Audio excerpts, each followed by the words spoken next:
ኢሳር ሌሎችን መምረጥ ከኛ በላይ ማስቀደም በእናንተ ላይ ጾም እንደነገግነ ከቀደምቶቹ ላይ እንደደነገግነው ሁሉ ሚስጥሩ ምንድነው? አላህ ቋጠሮውን ፈታው ለዓለኩም ተተቁን በዚህ ወር ውስጥ ተቅዋን ታዳብሩ ዘንድ ይከጀላል። ለ11 ወር ስንቅ የምንወስድበት የስልጠና ማዕከል የማነጫ ማዕከል ረመዳን ስጋችንን ትተን ለሩሃችን ለነፍሳችን ትኩረት ምንሰጥበት ወር።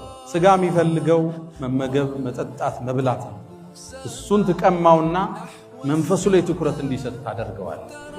አካል ሲደክም ልብ ትረጥባለች፣ መንፈስ ይጎለብታል። እዛ ነው በርካታ ጦርነቶች በእስልምና ታሪክ ረመዳን ውስጥ ናቸው በድል ተጠናቀዋል። መንፈስ ከስጋ በላይ ድል በነሳበት ወር ማለት ነው። የሰው ልጅ ልቅናው ስጋው አይደለም። ስጋው የሩሑ መጓጓዣ ነች። ሩሑ ነች ተፈላጊዋ ነች። የኢማን ግንባታ ካለ ከስጋ በላይ እንገዝፋለን፣ ከነዋይ በላይ እንበራለን። ረመዳን እሱን ይሰራል። ስጋን አድክሞ መንፈስን የማጎልበት ፈጅተኒቡ ራቁት አላቸው። የመዲና ጎዳናዎች ይላሉ መጠጥ አውጥቶ በሚደፋው ሰው ጎርፍ። አንዳንዶቹ ይላሉ ከምር እየጠጡ ተሰብስበው እያወሩ ቁርአን እኮ እየወረደ ልክ ይህ ወርዷል ሲባል አተውም እንደ ይላል አንቀጹ ሲያልቅ ዛሃይና ጌታችን ትተናል። ሙራቀባ አላህ ያየኛል የሚለውን ስሜት ውስጣችን ማስረጽ። አላህ ያየኛል ሲል ያኔ ሰው አይበል ፎርጅ ድቃ አይሸጥም፣ ቀይሮ አያቀርብ፣ አይምልም። አላህ ያየዋል፣ አይበድልም። ረመዳን ይህን ኩትኮታ ሊሰጥ ነው የመጣው። መጋዘንህን አሽገህ ፎርጅት ስትለውጥ ገዢዎቹ አላዩ፣ አላህ ያየ። ይህን ስሜት ሊያሰርጽ ነው። ከዛም ሰይድና ዑመር ያዙትና አንተ ልጅ ሆይ እቺ ንግግርህ ዱንያ ላይ ከባርነት ነፃ አውጥታሃል፣ የውመል ቂያማ ከሳት ታወጣሃል ብዬ ተስፋ አረጋለሁ። በምቾት ውስጥ የኖረ ሀብት ውስጥ የኖረ ሰው የተራበ ጨጓራ ያለ አይመስል፣ የታረዘ ገላ ያለ አይመስለው። እሱ ያለበሳቸው ልብሶቹ ገና ሳጥን ውስጥ አለ። ይሄ ደግሞ የመቼ ነው ብሎ የሚያገላብጠው ማለት ነው። ረመዳን የሚባል ወር አላህ ደነገገና ደሃውንም ሀብታሙንም እኩል ከሱብሒ እስከ መግሪብ ምግብ እንዳይበላ ከለከለ። ማፍጠር አይቻልም። ረመዳን ያስርብህና አላህ የተራበ አለየው ማለት ነው። በእርግጥ አንተ ሙሉ ቀን ተርበውለህ ማታ በሚያምር ቴምር ነው የምታፈጥረው። ሳምቡሳውም ጠረጴዛውም ሞልቶታል። ሾርባው ፊት ለፊትህ ነው። ምግቡ በየአይነት ነው። አመቱን ሁሉ ረመዳን የሆነባቸው አለ። ልብ በል ነው መልክ እንድትተዛዘን ነው ስልጠናው ዓላማ እንጂ ለአላህ ስልጣን የምትጨምረው የለም። ዓላማው የራበው አለ፣ ዙረህየው የቸገረው አለ፣ የታረዘ አለ። አንተ ቤት ምግብ ተርፏል፣ አንተ ቤት ማዕዱ ሞልቷል፣ ጉርሻ ያጣል። ረመዳን የሚባል አላህ አዋቂው ጥበበኛው ጌታ ያጾምህና ረሃብን ቴስት ታረገዋል። ረሃብን ትቀምሰዋል። ወገብህን ይዘህ ስትጠማዘዝ ትንሽ ልተኛ ስትል እንዲህ ራበው ሰዋል ማለት አላህም በእርግጥ እውነት ተናገረ። አያመን ማዕዱዳት የተቆጠረ ቀን ሰጥቻችኋለሁ፣ ተጠቀሙበት፣ ራሳችሁን እነጹበት፣ ምህረቴን አግኙበት ብሎን ነው። እነዚህ የሄዱ ቀናቶች የዱንያን አላቂነት ተጓዥነት አስተምሮን ያለፈ የረመዳን አንዱ ዓላማ ኩን ፊ ዱንያ ከአነከ ገሪብ፣ ዱንያ ላይ ስትኖር ልክ እንደ እንግዳ አው ዓቢሩ ሰቢል ወይም እንደ ተጓዥ መንገደኛ ጉዞ ወደሆነ ዓለም ነው ማለት ነው። ተዘጋጅ ማለት አወለም ኑዓምርኩም ማ የተዘከሩ ፊህ መን ተዘከረ። አንድ ሰው የሚገሰጽበትን ዕድሜ አላደረስናቸው። ዱንያ አላፊና ጠፊ መሆኗን አውቀህ ወአሕስን ከማ አሕሰነ አላሁ ኢለይክ ለሌላው ልታካፍል መልካምን ልትሰራ ይከጀላልና።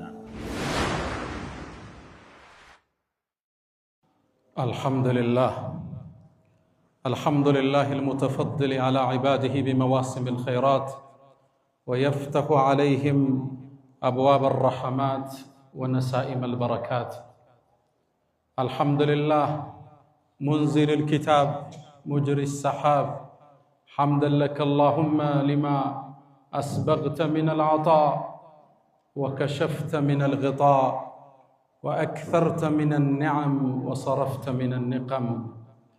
اللهم أنت أحق من عبد وأحق من ذكر وأنصر من ابتغي وأرأف من ملك وأجود من سئل وأوسع من أعطى. أنت الملك لا شريك لك والفرد الذي لا ند لك. لن تطاع إلا بإذنك ولن تعصى إلا بعلمك. تطاع فتشكر وتعصى فتغفر. أقرب شهيد وأدنى حفيظ. وأخذت بالنواصي وكتبت الآثار ونسخت الآجال. والقلوب لك مفضية والسر عندك علانية. الحلال ما أحللت والحرام ما حرمت والدين ما شرعت والخلق خلقك والعبيد عبيدك وأنت الله الرؤوف الرحمن.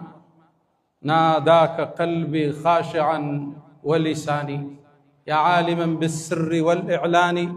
فرج كروب المسلمين جميعهم واحفظ علينا نعمة الإيمان. يا من إذا وقف العبيد ببابه ستر القبيح وجاد بالغفران. تعفو الملوك عن النزيل بحيهم كيف النزيل بساحة الرحمن. أشهد أن لا إله إلا الله ولي الصالحين وحده لا شريك له. له الملك وله الحمد يحيي ويميت وهو على كل شيء قدير. وأشهد أن سيدنا وإمامنا وقرة أعيننا محمدًا عبد الله ورسوله وخيرته من خلقه وأمينه على وحيه. بعثه الله بين يدي الساعة بشيرًا ونذيرًا وداعيًا إليه بإذنه وسراجًا منيرًا. فختم الله به الرسالة وأدى الله به الأمانة. فصلوات الله وتسليماته عليه ما اتصلت عين بنظر ووعت أذن بخبر وسلم تسليما كثيرا. يا نبي الله لك أحرفي رتلتها ترتيلا. طوبى لشعر في مكامك قيلا. صلى عليك الشعر حين نسوغه ويظل مهما قيل عنك قليلا. اللهم احشرنا في زمرته واجعلنا من خالص أمته. أيها الناس عباد الله، أوصي نفسي الخاطئة وإياكم بتقوى الله. ولقد قال تعالى: ولقد وصينا الذين أوتوا الكتاب من قبلكم وإياكم أن اتقوا الله. يا أيها الذين آمنوا اتقوا الله وقولوا قولا سديدا يصلح لكم أعمالكم ويغفر لكم ذنوبكم ومن يطع الله ورسوله فقد فاز فوزا عظيما. يا أيها الذين آمنوا اتقوا الله حق تقاته ولا تموتن إلا وأنتم مسلمون. أيها الصائمون القائمون، نحن داخل شهر كريم وموسم عظيم، شهر الخيرات والبركات والعطايا والهبات، شهر رمضان. وصومه من أزكى العبادات وأفضل الطاعات، بل هو ركن من أركان الإسلام ومبنى من مبانيه العظام. اللهم أهله علينا باليمن والإيمان والسلامة والإسلام والتوفيق لما تحب وترضى. ود مؤمنان صاميوچنا سجاجوچ ሆይ الله سبحانه وتعالى ረመዳንን በነብዩ ኡመት ላይ ደንግጓል። በቀደምቶቹ ላይ እንደደነገገው ሁሉ ረመዳን ሲገባ ፍጥረተ ዓለሙ እንደሚለወጥ ዳሰናል።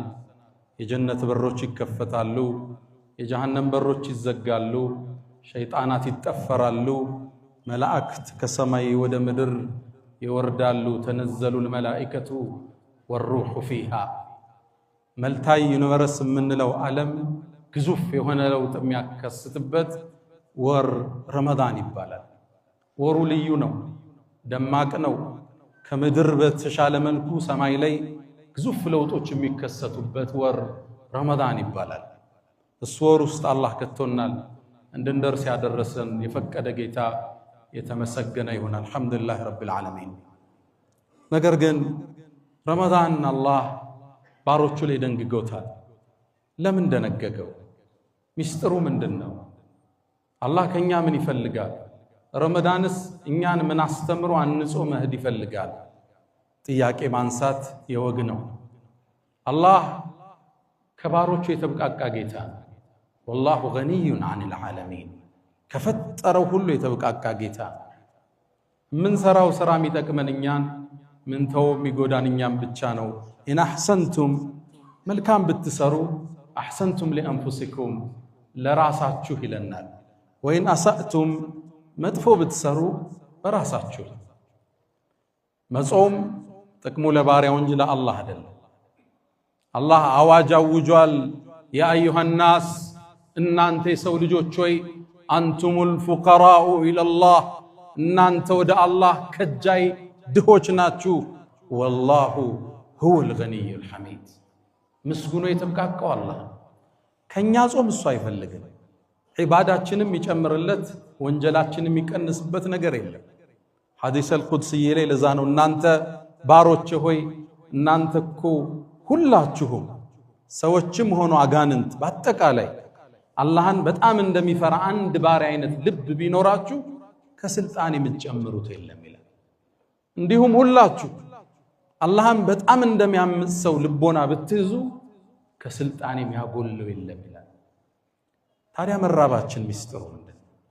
ረመዳንን ለምን እንደነገገው ጠቅሞ ወደ ራሳችን ስለሚመለስ አላህ ራሱ ነገረን። ያ አዩሃ الذين آمنوا እናንተ ያመናችሁ ምእመናን ኩቲበ ዓለይኩም الصيام በእናንተ ላይ ጾም እንደነገግነ ከቀደምቶቹ ላይ እንደደነገግነው ሁሉ ሚስጥሩ ምንድነው? አላህ ቋጠሮውን ፈታው። ለዓለኩም ተተቁን በዚህ ወር ውስጥ ተቅዋን ታዳብሩ ዘንድ ይከጀላልና። ረመዳን ለአንድ ወር ተደንግጎ ለ11 ወር ስንቅ የምንወስድበት የስልጠና ማዕከል የማነጫ ማዕከል አውቀነውም ጾም ነው ሳናውቀውም ሆነ ሚስጥሩ ገብቶንም ይሁን ሳይገባን የስነ ምግባር የተቅዋ የአኽላቅ ነፃ የሚደረግበት ወር ረመዳን ይባላል። ከመራባችን አይደለም ሚስጥሩ እንድንጾም አላህ የደነገገው ወደኛም ይመለስ በርካታ ትሩፋቶች አሉ። አንድ ሁለት ብለን እናንሳ። የመጀመሪያው ረመዳን ስጋችንን ትተን ለሩሃችን ለነፍሳችን ትኩረት ምን ሰጠበት ወር። ስጋ የሚፈልገው መመገብ፣ መጠጣት፣ መብላት ነው። እሱን ትቀማውና መንፈሱ ላይ ትኩረት እንዲሰጥ ታደርገዋል። አካል ሲደክም ልብ ትረጥባለች፣ መንፈስ ይጎለብታል። ለዛ ነው በርካታ ጦርነቶች በእስልምና ታሪክ ረመዳን ውስጥ ናቸው በድል ተጠናቀዋል። መንፈስ ከስጋ በላይ ድል በነሳበት ወር ማለት ነው። አካልን አድክሞ መንፈስን የምናድስበት ኢማንን የምናድስበት ወር። አእምሮ በእውቀት ይመገባል፣ ስጋው አካሉ በምግብ ይመገባል። ሩህ ደግሞ ኢማን ነው ምግቧ። የኢማን ስንቅ የምናዳብርበት የተለየ ወር ነው ረመዳን ማለት። የሰው ልጅ ለስጋው ሲያድር ከእንስሳ በታች ይሆናል። አላህ ልክ እንደ እንስሳ ከነሱም መስመር የሳቱ ብሏቸዋል። ከልአንዓም ነው ያላቸው፣ ልክ እንደ እንስሳ ይሆናል። በቅርቡ አሜሪካ ውስጥ አይተናል አይደል? የጄፍሪ ፒሰን ፋይሎች የዓለም ታላላቅ ባለሀብቶች፣ መልቲ ቢሊዮነሮች፣ ፕሬዝዳንቶች ሀብቱ ጥግ ደርሶባቸው ምቾቱ የህፃናት ስጋ ሲበሉ ነው አይደል የተገኙት። የሰው ልጅ ለስጋው ማደር ሲጀምር ከእንስሳ በታች ይሆናል። እንስሳ የራሱን አካል አይበላም። ስጋን ረግጠን መንፈስን ስናጎለብት ወደ መላእክት አርከን እንሸጋገራለን። የሰው ልጅ ልቅናው ስጋው አይደለም። ስጋው የሩሑ መጓጓዣ ነች። ሩሑ ነች ተፈላጊዋ ነች። ለዛ ነው አላህ አደምን ፈጥሮት ለረጅም ጊዜ አቁሞት ነበር። ሒኑ ሚነ ደህር ለም የኩን ሸይአን መዝኩራ አደምን መላእክት እያዩት አቁሞት ነበር ከላይኛው ዓለም እንደፈጠረው።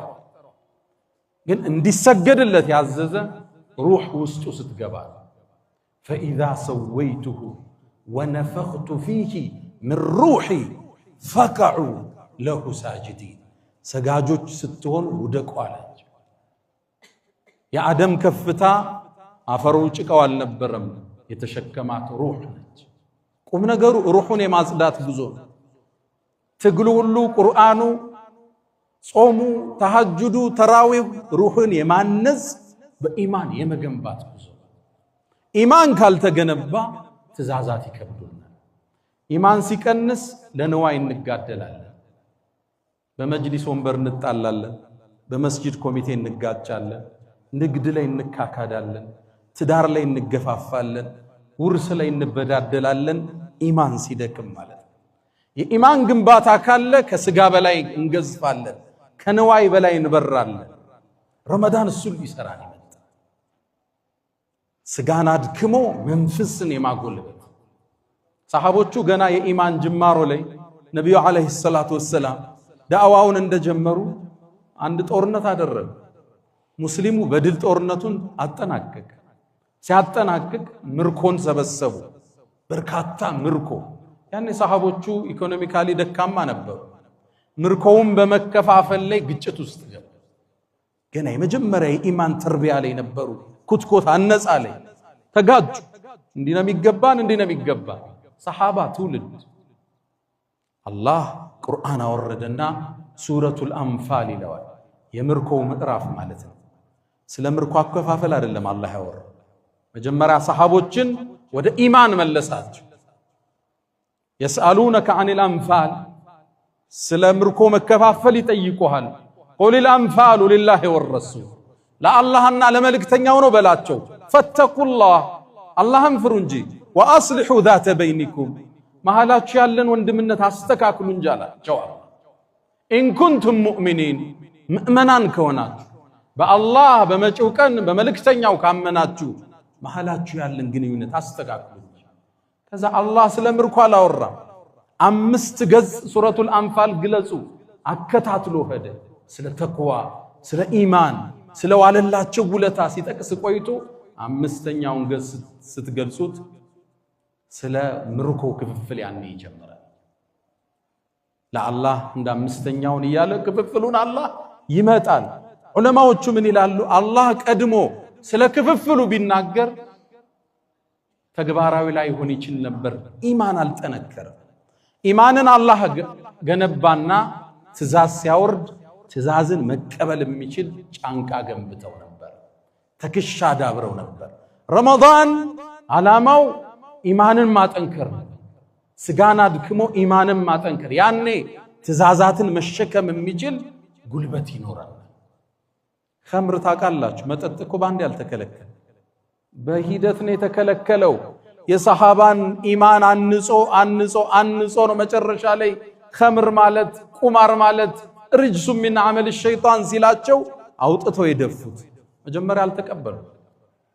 ያ ማህበረሰብ መጠጥ ሲጠጣን ያደገው የሰሃባው ትውልድ ኸምር አስካሪ መጠጥ ነው የሚጠጣው። እስልምናን ሲቀበሉ አላህ መጠጥን ተዋላላቸው። ስለ መጠጥ ይጠይቁሃል፣ እንዲበላቸው ትእዛዝ ይወርዳል። አልከለከላቸው። ኢማናቸው ክልከላውን የሚቀበልበት ደረጃ ላይ አልደረሰም። ያን ከዛ ደግሞ አስከተለ አላህ ያ አዩሃ الذين آمنوا፣ እናንተ ምእመናን ሆይ እባካችሁን ወደ ሶላት ስትገቡ ጠጣችሁ አትስገዱ አላቸው። ይሰክራሉ፣ ሰክራችሁ እንዳትቀርቡ አላቸው። ላ ተቅረቡ الصلاة وأنتم سكارى አላቸው። እንዲህ አባብሎ ነው እኮ አላህ ያነጻቸው። ኢማናቸው ተገንብቶ ሲያልቅ ትእዛዝ አወረደ። إنما الخمر والميسر والأنصاب رجس من عمل الشيطان فاجتنبوه راقوت አላቸው። የመዲና ጎዳናዎች ይላሉ መጠጥ አውጥቶ በሚደፋው ሰው ጎርፍ ነው ነበር። አንዳንዶቹ ይላሉ ኸምር እየጠጡ ተሰብስበው ያወሩ ቁርአን እኮ እየወረደ ነው። ልክ ያንቀጽ ወርዷል ሲባል አተውም እንደ ይላል አንቀጹ ሲያልቅ እንተሃይና ጌታችን ትተናል ብለው አስቀምጡ። ኢማን ተገንብቶ ሲያልቅ ትእዛዝን መሸከም ይችላል። ለንዋይ አያድርም። ስልጣን አያጓጓው፣ የሰው ሀብት አያጓጓው፣ ብር ይዞ አይጠፋ፣ በድሎ አይሸሽም። ረመዳን የተደነገገበት የመጀመሪያው ዓላማ የኢማን ግንባታ መስጠት። ሁለተኛውን ንጥቀስ፣ ሙራቀባ፣ አላህ ያየኛል የሚለውን ስሜት ውስጣችን ማስረጽ። የሰው ልጅ በካሜራ ብዛት በደህንነትና በጸጥታ ኃይል ብዛት የምትቆጣጠሩ ፍጡር አይደል። ብዙ ካሜራዎች ብዙ ደህንነቶች አላት የምትባለው አሜሪካ እንኳን 2020 25 ላይ የዛሬ ዓመት ወንጀል የተሰራው ብቻ 9.3 ሚሊዮን ወንጀል ተፈጸመ።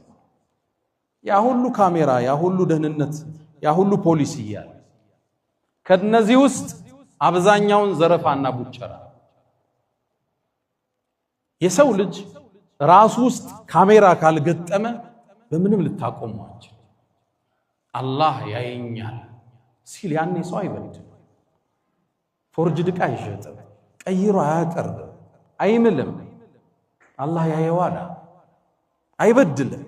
ረመዳን ይህን ኩትኮታ ሊሰጥ ነው የመጣው። እንዴት አትሉኝ? ለምሳሌ አንድ ሰው ሲጾም መጾሙን ራሱ ካልነገረህ ለምን ታውቀዋል? ዘይሮ ከሄደ ጾሟል አፍጥሯል አታውቀው። ጾም አላህ ያየኛል ብለህ የምትሰራው ስራ ብቻ። አሊያም ረመዳን ቀን ቤቱ አሁን ምሳውን በልቶ ግጥም አርጎ መጥቶ አፉን ጠራርጎ የዛሬ ፀሐይ ምን አበረታው ቢልህ በምን ታውቃለህ? መብቱ ነው አይደል? አላህ ያየኛል ስለሚል ነው ውዶ ያደረገ የተግመጠመጠበትን ውሃ ሳይውጥም ይተፋው። አላህ ብቻ የሚያውቀው ነው። እቺን የጉሮሮን ኬላ አላህ ብቻ ነው የሚያያት። አላህ ያየኛል ስለሚል ነው የሚጾመው። ለዛ ነው አላህ ፈሰውሙ ሊ ጾም የኔ ነው ይላል። እኔም ፈርቶ ነው ባሪያ የሚጾም እንጂ ያቺ ቤት ውስጥ ምግብ የምታዘጋጅ ውዷ ባለቤት ምግብ ቀምሳ ትፍ የምትለው ማን ያየኛል ብላ ወደ ውስጥስ ብትስበው አትችልም እንዴ? ጉሮሮን ስታልፍ የሚያያት ጌታ እንዳለ ታውቃለህ። ጾም አላህ ያየኛል ካላልክ በስተቀር አንድን ሰውንም ማስገደዳችን። አንድን ሰው አስገድደ መሳሪያ ይዘህ ሶላት ልታሰግደው ትችላለህ፣ ሩኩዕ በል ስጁድ በል እያለ። ሐጅ ልታስደርገው ትችላለህ አስገድደ። ዘካ ልታስወጣው ከኪሱ ትችላለህ አስገድደ ግን ልታጾሟች። ጾም የምትከለክለው ምግቡን ነው፣ ቀማኸው፣ ተስማምቷል። ዙሁር ደረሰ ልስገድ ይላል። ሶላት ትከለክለው አትከለክለው። ሊሰግድ ሲል ደግሞ ውዱ ይባላል አይደል? ውዱ ሲያረግ ደግሞ አፍ መጉመጥመጥ አለ አይደል? እየተጉመጠመጠ ወደ ውስጥ ቢልከው ማን ያየው? አላሁ ጀለ ፊሁ። አስገድደህ ማታሰራው ዒባዳ ካለ ጾም ብቻ። ይህን ስለሚያውቅ አላህ ፈሰውሙ ሊ ጾም የኔ ነው አለ።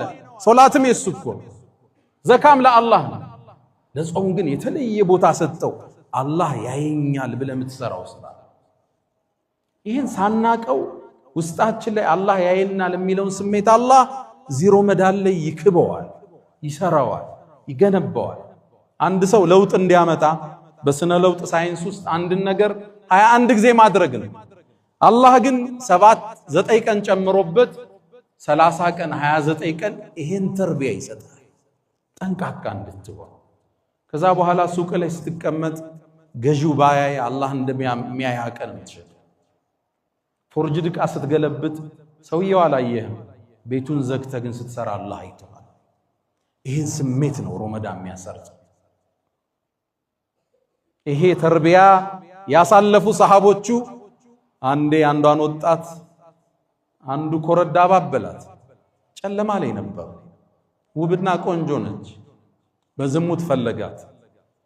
ድቅድቅ ባለው ጨለማ ሰማዩ ላይ የሚታዩት ከዋክብት ብቻ ናቸው። ጠጋላትና እባክሽን እንጨዋወት አላት። እሷ ዞር ዞር ስትል ላ የራና ኢለል ከዋኪብ አላት። አይዞሽ አትፍሪ ከዋክብት እንጂ እኮ የሚያየን የለም አላት። እሷ ግን ሙራቀባን የተረዳ ሰው መልስ ሰጠችው። ፈአይነ ሙከውኪቡሃ ከዋክብትን አሳምሮ የሰደራቸው አላህ አሳለችው። አይደለም ጨለማውን የሰራው አላህ ተደብቀ ሰራያ። መጋዝንህን አሽገህ ፎርጅት ስትለውጥ ገዢዎቹ አላዩም፣ አላህ ያየ። ይሄን ስሜት ሊያሰርጽ ነው የመጣው። ሰይድና ዑመር ረዲየላሁ ተዓላ ዐንሁ አንዴ በረሃውን አቋርጠው ሲወጡ ከአንድ ሰሃባ ጋር አንድን እረኛ አገኙ፣ ፍየሎችም ይጠብቅ። ቀረቡት፣ ሰላም አሉት፣ ተዋወቁት። ልጅ እግር ነው። አንተ ሰው ሆይ እነዚህ ፍየሎች የማን ናቸው? ያሳዳሬ ነው አላቸው። ታዲያ አንዷን ፍየል ስጠንና እንውሰዳት አሉት። እንዴ አለቃዬ ቢቆጣኝስ አለ። ለአለቃህማ ተኩላ በላ በለው አሉት። አንተ ተጠቀም ብር እንስጥህ ተክለው በላ በላታል ልጁ ምን አለ فأين الله يا الله ይታሳይት ነው አለ ሰይድና ዑመር አልቃሻ ነበሩ ከጀግንነታቸው ጋር خطان يسودان من البكاء ከለቅሶ ብዛት ሁለት መስመር ይታይባቸዋል ቢባለው በፊታቸው ላይ እንባውም ይወርድበት ማለት ቁጭ አሉና ስቅስቅ ብለው አለቀሱ አላህን አስታወሳቸው ሁሉ ነገር ማይሰወረው አላህ ከዛም ምን አሉት ወደ አሳዳሪ ወሰዱት ይሄ ባሪያህ ነው አሉት አዎ ልግዛህ አሉት ገዙት ከዛም ነፃ ወጣህ አሉት ይሄን ባሪያ የባርነት ነፃ መውጣት ያኔ ትልቅ ድል ነበር ስትሸጥ ስትገዛ ኖረህ ነፃ መውጣት ከዛም ሰይድና ዑመር ያዙትና አንተ ልጅ ሆይ እቺ ንግግርህ ዱንያ ላይ ከባርነት ነፃ አውጥታለች የውመል ቂያማ ከሳት ታወጣለች ብዬ ተስፋ አረጋለሁ ረመዳን ይመጣና አላህ ያየኛል የሚለውን ስሜት ውስጥ አስርጾት ያልፋል ለዓለኩም ተተቁን አላህን ትጠነቀቁ ዘንድ ማለት ነው ተቅዋን ታዳብራ አላህ ያየኛል ሰውን ስታማ የፎርጁዱ ብዛቱ ብዙ ነው አይደል አሁን መኪና ውስጥ ተጀምሯል አይደል ኪሎ ሜትር ቀይራ ስትሸጥለት እቃው እንደተሰበረ ያወቅ ስትሸጥለት እቃውን ስታቀያይረው ገዢው አላየህም አርህማን ግን አይቷል ከሱም ይደበቅ የለም ረመዳን ይሄን ኩትኮታ ነው የሚፈልገው በ30 ቀን ውስጥ አላህ ያየኛል ብለህ ከጾምክ አላህ ያየኛል ብለህ ኑር ነው መልእክቱ ሶስተኛውን እናንሳ ውጭ ብዙ ሰው አለ ፀሐይ ላይ ነው ለተናጋሪ ይከብዳል መድረክ ላይ ሆኖ ሰውን ፀሐይ ላይ ማየት ሶስተኛውን እናንሳ ረመዳን አላህ ከደነገገበት ዓላማዎች ውስጥ ሶስተኛው የድሆችን ችግር እንድናቅ ማድረግ በምቾት ውስጥ የኖረ ሀብት ውስጥ የኖረ ሰው የተራበ ጨጓራ ያለ አይመስለው የታረዘ ገላ ያለ አይመስለው እሱ ያለበሳቸው ልብሶቹ ገና ሳጥን ውስጥ አለ ይሄ ደግሞ የመቼ ነው ብሎ የሚያገላብጠው ማለት ነው ረመዳን የሚባል ወር አላህ ደነገገና ደሃውንም ሀብታሙንም እኩል ከሱብሒ እስከ መግሪብ ምግብ እንዳይበላ ከለከለ ማፍጠር አይቻልም ረመዳን ዋጅብ ነው አላህ ያደረገው የዲኑ አንዱ ምሰሶ ነው ወሰውሙ ረመዳን ኢብኑ ሐዝም እንደሚሉት ከሽርክ በኋላ ረመዳንን አውቆ እንደሚያፈጥር ሰው ወንጀል አላቅም ይላል ማፍጠር ክልክል ነው ለደሃም ለሀብታ ያኔ ታዲያ ከዙሁር በኋላ ያነ ባለሀብት ረሃብ ሲጀምረው የተራቡ ሰዎች እንዳሉ መገንዘብ ይጀምራል ይሄን ድምጽ እርዳታ ከሚጠይቁት ልሳን አይደለም የሚሰማው አንጀቱ ሲጮህ ጨጓራው ሲፋጭ ከዛ ነው ድምጹ የሚሰማው ያስርብህና አላህ የተራባለየው ማለት ነው በርግጥ አንተ ሙሉ ቀን ተርበውለ ማታ በሚያምር ቴምር ነው የምታፈጥረው ሳምቡሳውም ጠረጴዛው ሞልቶታል ሾርባው ፊት ለፊትህ ነው ምግቡ በየአይነት ነው አመቱን ሁሉ ረመዳን የሆነባቸው አለ ልብ በል ነው መልእክቱ እንድትተዛዘን ነው ስልጣናው ዓላማ ጅላ አላህ ስልጣን ምትጨምረው የለም ዓላማው የራባው አለ ዙረህየው የቸገረው አለ የታረዛል አንተ ቤት ምግብ ተርፏል አንተ ቤት ማዕዱ ሞልቷል ጉርሻ ያጣል አንዴ በልቶ የሚያድርሰዋል ዙረፈት ልጋቸው ማለት ምቾት ውስጥ ያለ ሰው እንደ አይነት አስገዳጅ ጾም ኑሮ ረሃብን ካልቀመሰው ድህነትን አያውቀው በቅርቡ አንድ ኢንተርቪው ስከታተል ከዓመታት በፊት አንድ ታዋቂ መልቲ ቢሊዮነር አንድን ቃል ይላል አፍሪካ ውስጥ ለአንድ ትልቅ ስራ ሄድኩ ይላል ሆቴሉ ነው የሚያርፈው በሊሞዚን ነው የሚንቀሳቀሰው ሆቴሌ ላይ የሚያስተናግደኝ አንድ ጥቁር ወጣት አለ በጣም ወደድኩት ይላል ከዛም አንድ ቀን በድፍረት ተጠጋኝና ቲፕስ ሰጠው ልጋብዝህ አለኝ እኔ ምን ትጋብዘኛለህ ጋብዘኝ ይሻላል ግን ምጋብዝህ ቤቴ ነው አለኝ አንተ ቤት ደስ ይበለው ብዬ ይሻል በሊሞዚኑ ተንቀሳቀሰ በጣም ወደ ማያስፈራ መንደር ውስጥ ገባው እንደምንም ቤቱ ደረስኳል ቤቱን ከፍቶ ሲያስገባኝ በህይወቴ ለመጀመሪያ ጊዜ ድህነትን አየውታል። ሰው እዚህ ቦታ ይኖራል፣ አልጋው፣ ወንበሩ፣ ብርድ ልብሱ፣ ድህነትን ራሱን አየውታል። ምቾት ውስጥ ያለ ሰው የድሆቹ ችግር አይገባው። ረመዳን የሚባል አላህ አዋቂው ጥበበኛው ጌታ ያጾምህና ረሃብን ቴስት ታረጋዋል፣ ረሃብን ትቀምሰዋል። ወገብህን ይዘህ ስትጠማዘዝ ትንሽ ልተኛ ስትል እንዲህ ራበው ሰው አለ ማለት። ረመዳን ዓላማው ጥልቅ ነው። ለዓለኩም ተተቁን አላህን ትፈሩ ዘንድ ይከጀላልና ጠንቃቆች እንድትሆኑ፣ ለድሆቹ እንድታዝኑ፣ አካፍለህ እንድታድር ይዘኸው አትጓዝ። ከገንዘብህ ፐርሰንቴጅ እንዲኖር አይደለም ዘካን ልታስቀር። ከምታተርፈው ትርፍ 100 ሚሊዮን አተረፍ 10 የድሆች ነው እንድትል ነው ዓላማ እንጂ ዘካዋ ስትደርስ 2.5 ለማውጣት ሂሳብ ስትሰራ እንድትውላል። የራበው አለ፣ አንተ ተመሽቷል፣ አንተ መኪና እየቀያየርክ ነው፣ ቤትህም ያምራል፣ አላህ ይባርክልህ። እሱ ስራ ስፋ ይመችህ፣ ግን ደግሞ ምስኪኖችንም አትርሳ። የረመዳን አንዱ ዓላማ እሱ። አላ ወፈዐሉ الخيرات واستغفروا ربكم فطوبى للمستغفرين. الحمد لله على إحسانه والشكر له على تفضله وامتنانه ولا إله إلا الله تعظيما لشانه وصلى الله وسلم وبارك على رسوله وإخوانه أما بعد. ውድ ምእመናን ምናልባት አራተኛውን አስተምሮ ጠቅሰን ፕሮግራማችንን እናሳጥረው። እንደምታውቁት ከቀናት በፊት ረመዳን መጣል። ረመዳንንም አላህ ወፍቆን ገባን። ረመዳን ሙባረክ ተባብለንም ሜሴጆች ተለዋወጥን። ዛሬ ረመዳን ስንተኛው ቀን ነው? 3ኛ ቀንን ይዘናል። ምሽቱ 4ኛ ነው። ምሽቱ 26 ወይም 25 ቀን ቀርቶታል።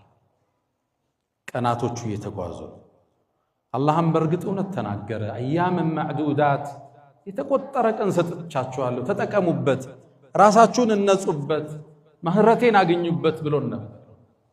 እነዚህ የሄዱ ቀናቶች የዱንያን አላቂነት ተጓዥነት አስተምሮን ያልፋል። የረመዳን አንዱ ዓላማ እሱ። ዱንያ ለካ ጠፊ ነች። ረመዳን እንዲገብቶ እንዲካለቀ እድሜያችንም ለካ እንዲያልቃል ሚለውን አስተምሮት እኛ ውስጥ መስረጽ አላህ ይፈልጋል። አላፊ ናት ለካ ዱንያ፣ ተጓዥ ነች ለካ ይቺ ዱንያ፣ አላቂ ነች ለካ። አንድ ቀን ከረመዳን ሲሄድ ከእድሜ አንድ ቀን አጉድሏል። የሰው ልጅ ሲፈጠር ልክ ሙሉ እንደሆነ ባትሪ ነው። ፐርሰንቴጁ ያለቀ ይመጣል። መጨረሻ ላይ ባትሪ ኦፍ ሲሆን ሞት መጣ ማለት ነው። አላህ ኺታማችን ያሳምር። ቀናቶቹ እንዲህ ሲነግዱ ስታይ ዱንያ ለካ ተጓዥ ነች፣ አላቂ ነች፣ ጠፊ ነች ማለት ነው። ትርጉም አጭር ነች ማለት ነው። አወለም ኑዓሚርኩም ማ የተዘከሩ ፊህ መን ተዘከር። እንዲሁ ዱንያ ላይ አላቆየናችሁ? ሰዎች የሚገሰጹበት የእድሜ ክልል አልከተትናችሁም? ወጃአኩም ነዚር አስጠንቃቂ አልመጣላችሁም? አላፊ ነች። ይሄን ያወቁት ነቢዩና መሐመድ ሰለላሁ ዐለይሂ ወሰለም አብዱላህ ብን ዑመር ረዲየላሁ ተዓላ አንሁማን ቡኻሪ ላይ እንደተዘገበው ተከሻይን ያዙኝና አንተ እብን ዑመር አሉት፣ ኩን ፊ ዱንያ ከአነከ ገሪብ፣ ዱንያ ላይ ስትኖር ልክ እንደ እንግዳ አው ዓቢሩ ሰቢል፣ ወይም እንደ ተጓዥ መንገደኛ።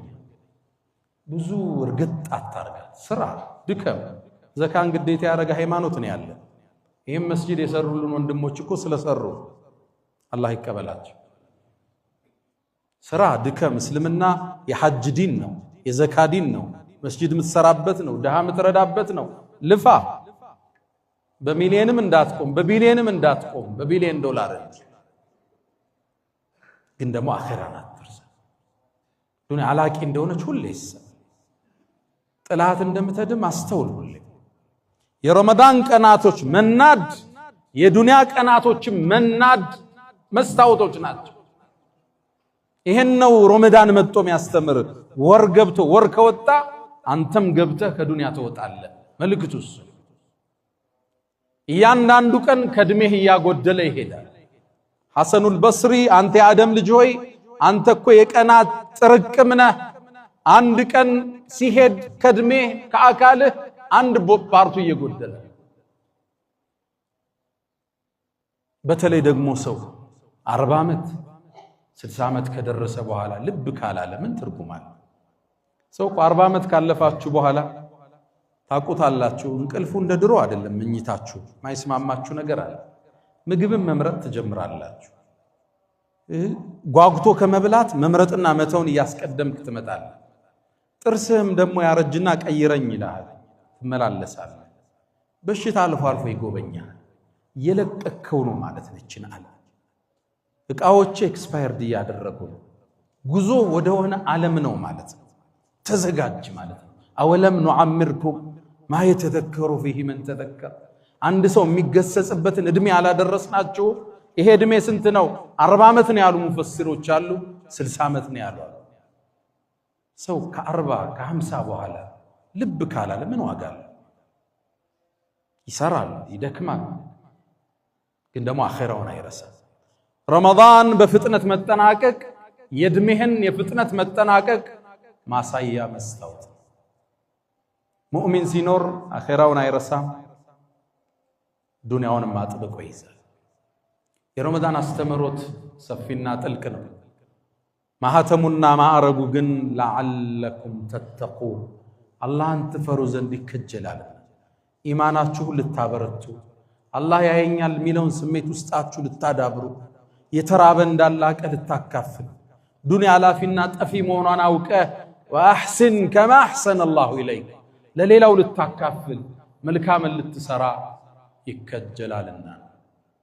ያ መን ቱሒቡነ ነቢየ ሙሐመዳ ሰሉ ዐለይሂ ወሰሊሙ ጡለል መዳ ፈሰላቱኩም ወሰላሙኩም ኑረን ለኩም ቢአምሲኩም ወቢየውሚኩም ወለኩም ገዳ ኢነላሃ ወመላኢከተሁ ዩሰሉነ ዐለ ነቢይ ያ አዩሃ አለዚነ አመኑ ሰሉ ዐለይሂ ወሰሊሙ ተስሊማ اللهم صل على محمد وعلى آل محمد كما صليت على إبراهيم وعلى آل إبراهيم وبارك اللهم على محمد وعلى آل محمد كما باركت على إبراهيم وعلى آل إبراهيم في العالمين إنك حميد مجيد. اللهم أعز الإسلام والمسلمين وأذل الشرك والمشركين ودمر اللهم أعداءك أعداء الدين. اللهم تقبل منا صيامنا وقيامنا وتلاوتنا يا أرحم الراحمين. اللهم لا تدع لنا في مقامنا هذا ذنبا إلا غفرته ولا هما إلا فرجته ولا دينا إلا قضيته ولا رزقا إلا وسعته ولا غائبا إلا رددته ولا مديونا إلا قضيته برحمتك يا أرحم الراحمين. اللهم ربنا آتنا في الدنيا حسنة وفي الآخرة حسنة وقنا عذاب النار. وسلام على المرسلين والحمد لله رب العالمين.